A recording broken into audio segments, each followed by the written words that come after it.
हर कहानी की दो पहल होती है, जो एक हमें दिखाया जाता है और दूसरे अक्सर छुपा लिया जाता है। भारत की राजनीति में एक नाम जिसके सब कुछ बदल दिया, लेकिन क्या ये बदलाव पूरी तरह उज्जवल था या इसके पीछे कुछ साया भी थे? ये कहानी है सट्टा की, राजनीति की और उन सवालों की जो अभी भी जवाब के लिए तलाश रहे हैं।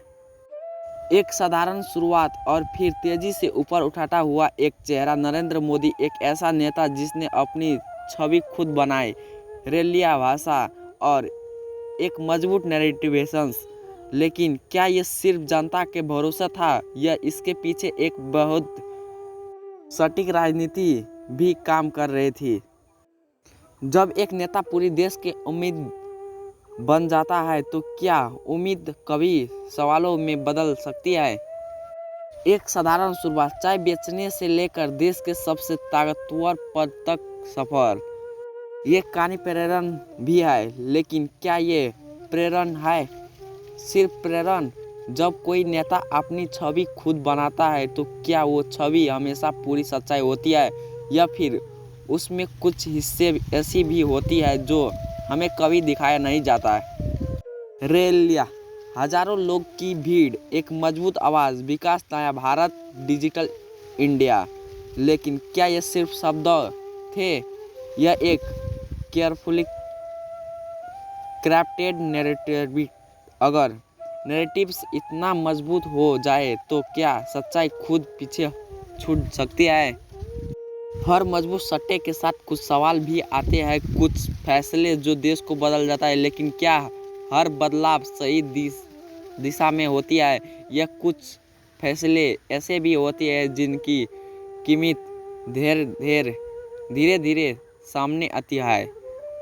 जब एक नेता पूरी देश का चेहरा बन जाता है तो क्या वो उस चेहरे के पीछे कुछ और भी छुपा होता है? कुछ सवाल जिनका जवाब कभी सफा नहीं मिलता, और शायद यही सवाल इस कहानी का सबसे गहरा बन देती है। ये सिर्फ शुरुआत थे, क्या असली कहानी अभी बाकी है? सट्टा हासिल करना एक बात है, लेकिन उसे बना रखना असल खेल होती है। और जब कोई नेता लंबे समय तक सट्टा में रहते हैं तो एक सवाल हमेशा उठता है, क्या सट्टा अब भी संतुलित है या धीरे धीरे एक ही दिशा में समट रही है? धीरे धीरे फैसलों का केंद्र छोटा होने लगता है। जहां पहले कोई आवाज़ होती थी, अब एक ही दिशा सुनाई देती है। नरेंद्र मोदी के नेतृत्व में निर्णय तेजी से लिया जाते हैं, लेकिन क्या तेजी हमेशा प्रदर्शित के साथ आती है या फिर कुछ फैसला इतनी जल्दी लिए जाते हैं कि सवाल पीछे छूट जाता है? लेकिन सिर्फ चुनाव नहीं होती, लोकतंत्र सिर्फ चुनाव नहीं होती, उसके 4 स्तर होते हैं। लेकिन अगर इन सिस्टमों की ताकत धीरे धीरे बदलने लगे तो क्या ये लोकतंत्र वैस ही रहता है? क्या हर संस्था पूरी तरह से स्वतंत्र है या कहीं ना कहीं प्रभाव दिखाई देने लगता है? विपक्ष लोकतंत्र की आवाज़ होती है, लेकिन अगर वही आवाज़ कमज़ोर पड़ने लगे तो क्या संतुलन बना रहा है?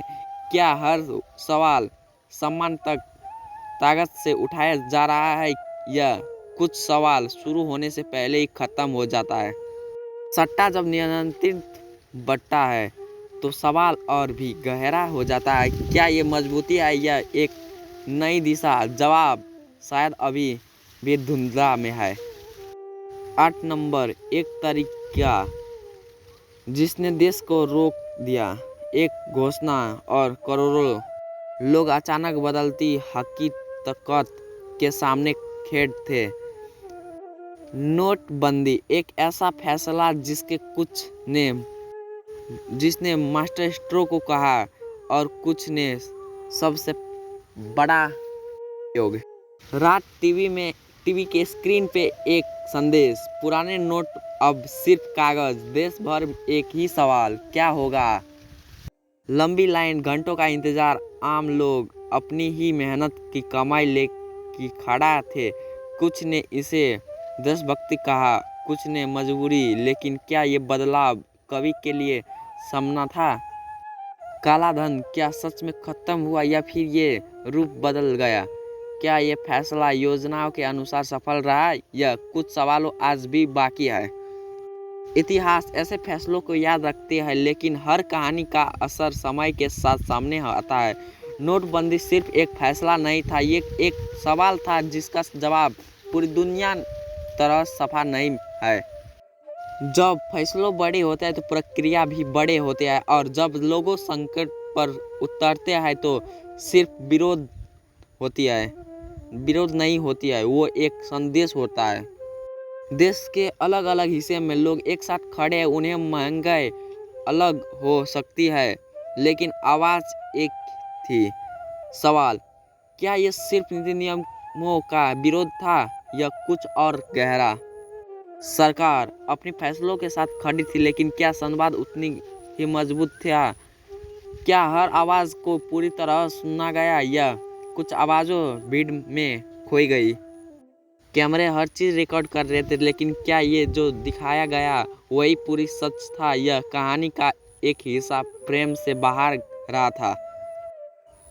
तो इसका आंसर है कैमरे के बाहर, फ्रेम के बाहर कुछ तो चल रहा था। विरोध लोकतंत्र का हिस्सा है, लेकिन जब विरोध बढ़ता है तो सवाल भी बढ़ता है। क्या ये आवाज़ों परिवर्तन की निश्चित है या एक गहरी असहमति की? कहानी यही ख़त्म नहीं होती, क्योंकि अब सवाल और भी बड़े होने वाले हैं और समय और भी गहरा।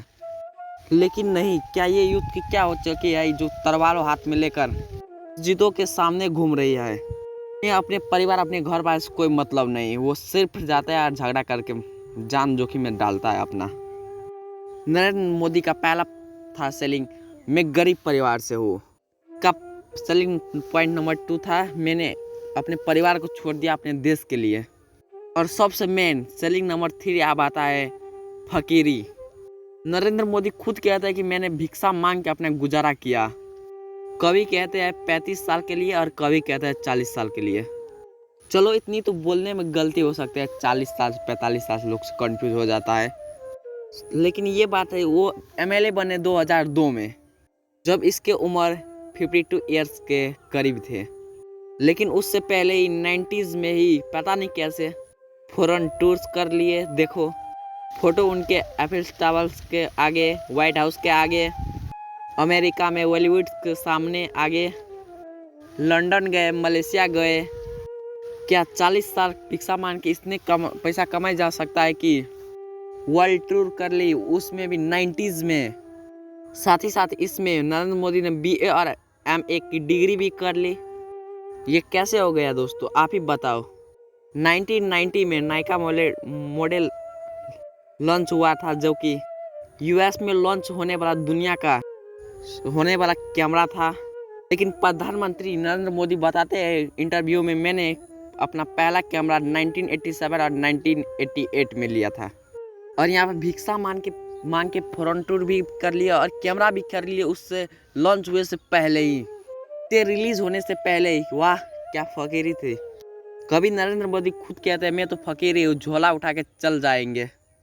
लेकिन क्या आपने दुनिया में कोई ऐसा फकीर देखा है जो कि 1,40,000 का चश्मा पहनता है?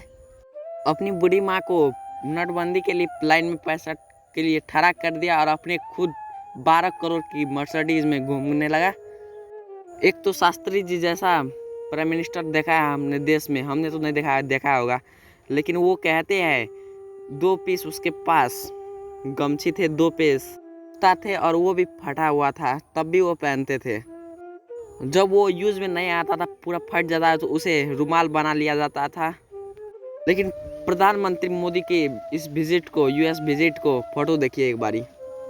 ये दिन में 4 बार अपना कपड़ा बदलता था, और सबसे बड़ी बात ईद को भगवान ही बना देता है। 1 बार नहीं, 2 बार नहीं, 3 बार नहीं, 3 बार से ज़्यादा भी प्रधानमंत्री नरेंद्र को भगवान से ज़्यादा मानता है और इसे हमारे भगवान से कंपेयर करता है। कुछ लोगों ने तो मोदी के लिए अपना मंदिर ही बना दिया जाता है। गुजरात में भी इसका एक मंदिर है, तमिलनाडु में इसके लिए एक मंदिर है, क्या चल रहा है, ये भगवान का तो वैल्यू ही नहीं रहा है। ये एक नेता ऐसा नहीं है जिसका मंदिर बन रहा है, ऐसा करोड़ों नेता है जिसका मंदिर बन रहा है। तो इसका सच्चाई आपको कैसा लगा और क्या लगता है आपका इसका सच्चाई? ये फकीर है, ये क्या झोला लेकर चल पड़ेंगे? तो गाइज आज के लिए बस इतना ही। अब आपसे मिलता हूँ किसी नेक्स्ट टॉपिक पे, तब तक के लिए बाय गाइज।